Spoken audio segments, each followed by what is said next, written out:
ज्या नामदेवरायांनी भजन करावा, ज्या नामदेवरायांनी कीर्तन करावा आणि त्यांच्या कीर्तनाने आणि भजनाने गावातल्या लोकांचे डोके दुखवावा. कोणाचे कोणाचे? गावातले. बरं ते लोक कोणते? प्रमुख प्रतिष्ठित. कोणते लोक? जे प्रमुख आहे, गावातले मुखिया आहे, जे प्रतिष्ठित आहे, त्या लोकांचे नामदेवरायाच्या भजनाने डोके दुखवावा. मग सगळे प्रमुख 100 लोक भगवान भोले बाबाच्या मंदिरात आले. बम भोले. भगवान शिवजीने पाहिलं. अचानक कधी मंदिराकडनं येणारे कस काय आले बुवा?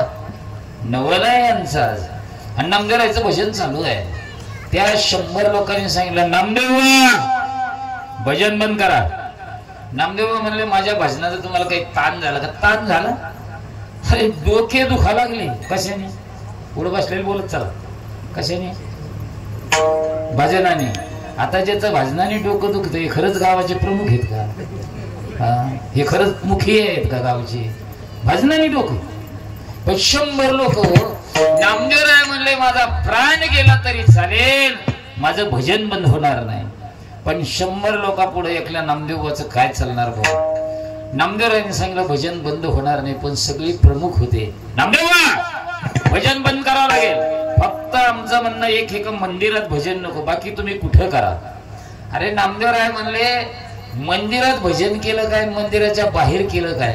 तो नाही ऐसा ठाव उरलासी कवन ममे अंशो जीव लोके सर्वा घटी राम विठ्ठल जळी स्थळी भरला रीता ठाव नाही उरला. अरे सर्व जळी काष्टी पाशानी भगवान आहे, मग मंदिरातच भजन करावं असं काय हो? म्हणून नामदेवराय मंदिराच्या बाहेर आले, मंदिराच्या पाठीमाग गेले. देला विण्याला धनकारानं महाराजांनी भजन सुरुवात केलं. भगवान शिवजी म्हणतात, अरे सतत भजन करणारा माझा नामा कुठे गेला असेल? अरे जे भजन बंद करतात त्यांचं काय तोंड पाहायचं? माझा भजन करणारा कुठे? म्हणून भोले बाबांनी काय केलं?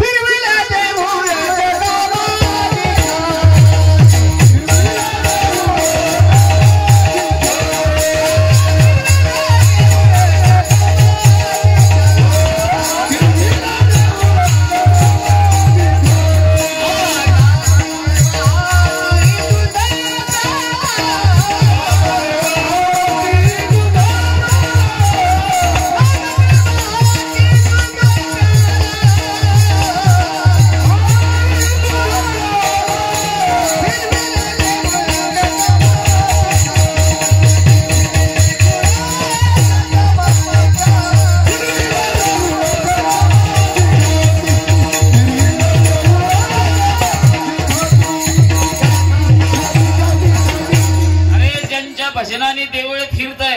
कोणाचं देवळ फिरलं बुवा? विश्वाचा मालक बंभोले भगवान शिवजीचं मंदिर फिरतय बुवा. कोणाच्या भजनाने? कोणाच्या? नामदेवरायाच्या. आणि ते नामदेव महाराज तुम्हाला आम्हाला म्हणतात, संतांच्या चरणात डोकं ठेवलं का देव भेटतो?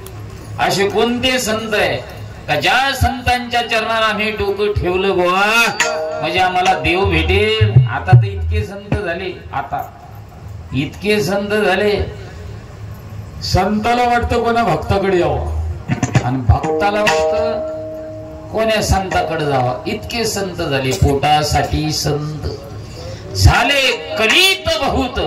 मग नामदेव महाराज सांगा ना, असे कोणते संत आहे का ज्या संतांच्या चरणात आम्ही डोकं ठेवलं म्हणजे आम्हाला देव भेटेल?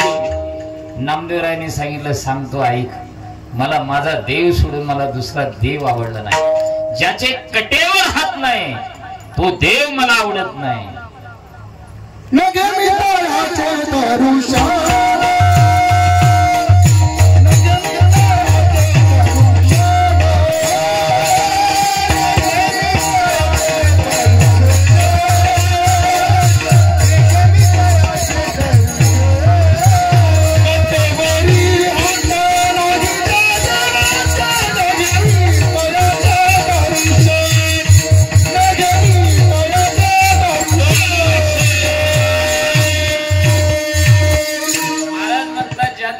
कटेवर हात नाही तो देव मला आवडत नाही. पण आळंदीवरून साधकांचे मैबाप योगियांची माऊली माझे ज्ञानोबर आहे, पंढरपुरामध्ये आले आणि माझ्या देवाला भेटले. काय भाषा आहे नामदेवरायांची. माझ्या देवाला भेटले, माझ्या देवाच्या चरणावर डोकं ठेवलं. कोणी? ज्ञानोबरायांनी. आणि ज्ञानोबराय विनंती करतात विश्वाच्या मालकाला, भगवान आम्हाला असं वाटतं तुमचं दर्शन करावं आणि इथून पंढरपुरावरून तीर्थयात्रेला प्रस्थान करावा. अरे ज्ञानोबराय सारखा योगी होणं नाही, ज्ञानोबराय सारखा संत होणं नाही. ज्ञानोबराया जर तीर्थयात्रेची अपेक्षा करता जाण्याची तर बसणारांनी जावा का न जावा बाळ? अरे जावा का न जावा? तुम्हाला हे लक्षात येणार नाही. मला अन्नाचा आनंद वाटला. गेले अनेक वर्षापासून हा उपक्रम राबवतात. कशाचा? सप्ताहाचा. दोन्ही गोष्टी आहे. ज्ञानदान ही गावाला देतात आणि ज्या जुन्या गोष्टी आहेत, ज्या लोपल्या चाललेल्या आहेत, ज्याला आखाडा म्हणतात, ज्याला महाराष्ट्राची ओळख म्हणतात मल्ल, ते मैदान सुद्धा पुढे आहे. पहिलवाना करता तो आनंद आहे, श्रोते मंडळी करता ज्ञानदानाचा आहे, अन्नदानाचा आहे. याच्यासारखा दुसरा आनंद कोणता पाहिजे हो महाराज? धन्य माता पिता तयाची.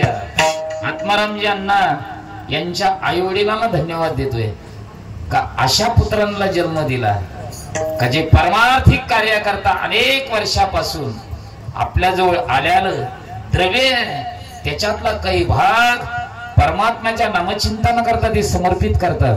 देवा तेवढे त्यांना धन्यवाद थोडे. त्यांचे चिरंजीव बी तसेच अमोल भैया. माझा त्यांचा काही परिचय नाही दादा, पण मुलगाही असा असावा, नाही तर आपली पूर्ण सांगितलेले बरी. तरी बघा इथं आमचे युवराज दादा आहे. हे युवराज दादा खाली बसलेले. हे युवराज दादा नागपूर कोल्हापूरचे हिंद केसरी. पुढच्या आखाड्यात याच तुम्ही काय व्हायचं ते. युवराज दादा आहे. हे बसलेलं बाळ आहे. हे गावातले दिसते ती गवी आहे की नाही? काय नाव आहे बाळा तुझं? हा, यश श्री अवधार्य ज्ञान गुण संपन्न.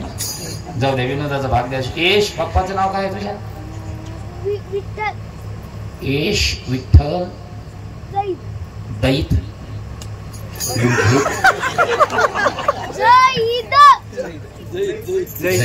बरोबर. मला जरा थोडं वयमानाचे होत नाही, पण तुला मी धन्यवाद देतो यश. तुझ्यासारखं बाळ अण्णाने सुंदर असा उपक्रम राबवला. त्यांची एक बाळ वाचलेलं आहे. सप्ताह किती मोठा आहे, किती लाखाचा आहे, किती हार आहे, किती फुलं उधळल्या जातात बरं का. त्याला महत्व नाही. ते कीर्तन ऐकण्याकरता तरुण किती, याला फार महत्व आहे. हे 3, 4, 5, 7 तरुण जे बसलेले अण्णा जे उपक्रम राबवतात ना, सगळ्यात पानेवाडीतल्या गावाच्या तरुणाच्या अंतकरणाला सगळ्याच महाराजाचे शब्द बिनतील असं नाही. पण 8 कीर्तनकारापैकी 25 तरुण कीर्तनात बसलेले. किती तात्या? 25. त्या 25 तरुणापैकी 8 कीर्तनकारापैकी एखाद्या कीर्तनकाराचा शब्द पानेवाडीतील एखाद्या तरुणाच्या अंतकरणाला बिंबला बुवा, असं समजायचं हा अखंड हरिनाम सप्ताह सफल झाला.